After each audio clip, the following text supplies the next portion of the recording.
នេះគឺយើងធ្វើដំណើរទៅខាង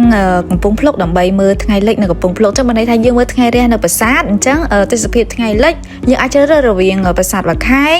ជាមួយនឹងកំពង់ភ្លុកដែលថាភេសរបៀបយើងមើលទេសភាពបែប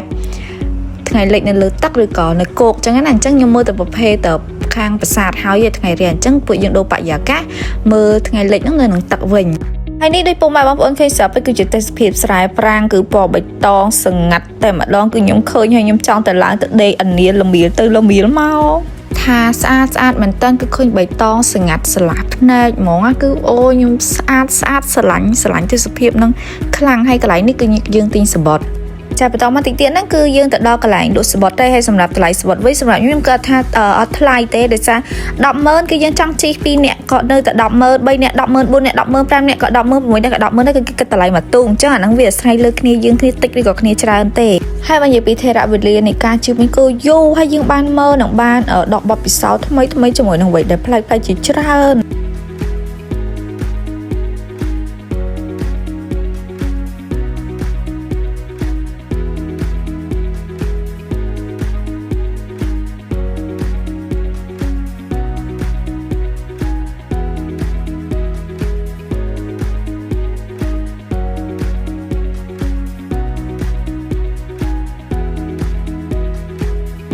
ហើយ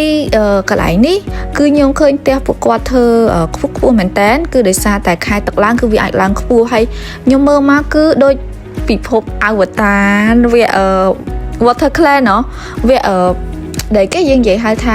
អាវៈទឹកណាហើយមួយវិញទៀតគឺវា flashback ទៅនឹងយើងមើលប្រវត្តិសាស្ត្រកាលពីខាងដូនពេញយើងមុនសម័យអាណានិគមបារាំងចូលមកទៀតគឺយើងមើលឃើញថាក្នុងសម័យអង្គឌួងគឺនឹងឯងទិសាតលេពេញព្រៀបនៅខាងមុខវាំងមុខអីណាសម័យលោកយាយពេញក៏ដោយគឺការថតពីឯកសារបកទៅគឺឲ្យយើងឃើញថាផ្ទះហ្នឹងគឺបែបហ្នឹងឯងទាំងវត្តអារាមទាំងអីគឺភាសាគឺខ្មែរយើងទីក្រុងភ្នំពេញហ្នឹងគឺសភាពបែបហ្នឹងឯងគឺដូចគ្នាហើយខ្ញុំឆ្ងល់ថាយើងនៅថតរឿងបុរាណសម័យអង្គរឬក៏សម័យណាថតនៅតំបន់ហ្នឹងគឺល្អហ្មងណាគឺចុះពីដើមយើងមិនលក្ខណៈថាយើងចែវទូកចែវអីអញ្ចឹងទៅអញ្ចឹងយើងយកកន្លែងហ្នឹងថតរឿងទៅណងណានេះគឺយើងមើលលក្ខណៈគេហៅព្រៃលិចទឹកអញ្ចឹងបន្តមកទៀតគឺយើងខ្ញុំជួលទូកន្លែងនេះជិះមកជុំដោយសារតែថ្ងៃលិចយើងត្រូវបើកចេញពីកន្លែងហ្នឹងទៅពីម៉ោង 5 កន្លះទៅមកសន្ទុះទៀតបានថ្ងៃលិចអញ្ចឹងណាអញ្ចឹងយើងស្ទាន់សល់ពេលដែរដោយសារខ្ញុំទៅដល់ហ្នឹងម៉ោង 5 អញ្ចឹងក៏ជិះទូកនេះអស់ម្នាក់12000ជិះទូកទូចនេះដើម្បីចូលទៅអាកន្លែងចន្លោះព្រៃលិចទឹកហ្នឹងតើអូយស្អាតខ្លាំងខ្ញុំអត់មានពីអីពណ៌នេះហើយបើសួរខ្ញុំថាតើលើក្រោយខ្ញុំនឹងទៅកំពង់ភ្លុកតែខ្ញុំនៅតែទៅទៀតអញ្ចឹងនេះឪពុកម៉ែបងប្អូនមើលឃើញហើយគឺអូយហើយថ្ងៃលិចអញ្ចឹងទៀត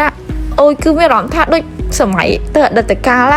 ខ្ញុំនៅថាខ្ញុំនិយាយអារម្មណ៍ខ្ញុំបែបមិនគឺតែឃើញគឺរំភើបហ្មងហើយបងដែលគាត់ចៅទូកដឹកខ្ញុំហ្នឹងគឺបងសហគមន៍តែម្ដងគឺគាត់ជាបុគ្គលិករបស់សហគមន៍នៅនឹងតែម្ដងហើយខ្ញុំឃើញអូយបរទេសគឺគាត់រំភើបខ្ញុំហើយកន្លែងនេះគឺកន្លែងទីសក្ការៈបូជារបស់អ្នកតារបស់អីចឹងណាដែលគាត់ថែរក្សាតំបន់កំពង់ភ្លុកហ្នឹងហើយចាំមើលទេសភាពឡើយនេះអូយថ្ងៃលិចនេះគឺស្អាតហើយជាមួយខ្ញុំមើលឡើងទៅគឺមើលទៅលើដើមឈើទាំងអស់នេះគឺខ្ញុំមានអារម្មណ៍ថាអូយដូចយើងធ្វើដំណើរសម័យអង្គរដែលគេប្រើតែទូកយើងជិះទូកយើងទៅតំបន់ប្រាសាទមានអារម្មណ៍អាហ្នឹងជាអារម្មណ៍ដែលខ្ញុំ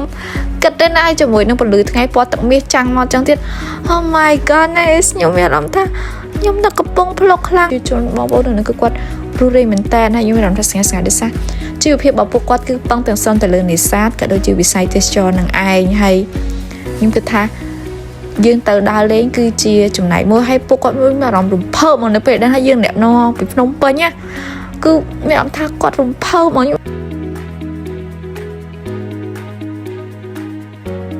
មួយទៀតកន្លែងនេះកាហ្វេជៀនគាត់ឆ្ងាញ់ខ្លាំងហើយខ្ញុំក៏ទិញកាហ្វេជៀន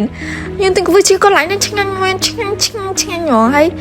ខ្ញុំទិញយកទៅញ៉ាំនៅលើទូកពេលមើលថ្ងៃលិចនេះហើយនេះគឺព្រៃឈើដែលពុកម៉ែបងប្អូនអាចមើលបានណាគឺអូយ It's amazing វាអស្ចារ្យមែនតើហ្មងហើយខ្ញុំគ្មានពេលទៅគិតរឿងមានពូឬមួយក៏មានបើអីទេវាអត់មានទេខ្ញុំឃើញតែត្រីលងទឹកឃើញត្រីពីរណែតផ្ងាពូ តមកទៀត5កន្លះហើយអញ្ចឹងយើងចេញទៅមកកន្លែងទៀតដែរសម្រាប់មើលថ្ងៃលិចអញ្ចឹងវាអត់ខុសពី view ដែលយើងមើលនៅសមុទ្រឬមួយក៏អីតែគាត់នេះគឺមើលនៅលើទន្លេអញ្ចឹងណាហើយអ្នកខ្លះគាត់ក៏ឈៀលលក្ខណៈហូបអីពេលល្ងាចពេលយប់អីឈៀលលីងនៅលើទូដែលគេធ្វើជាលក្ខណៈដូច restaurant លើទឹកហ្នឹងក៏មានដែរហើយនេះគឺថ្ងៃចាប់ផ្ដើមលិចហើយពណ៌គឺបដូរម្ដងតិចគឺគយគុណអត់ណាយហ្មងនិយាយមែនណាហើយខ្ញុំមើលហើយគឺដូចគំនូដូចគំនូខ្លាំងហ្មងគឺខ្ញុំអត់ដឹងថាខ្ញុំនិយាយមិនខ្ញុំព្យាយាម capture តាមតែអាចទៅបានណា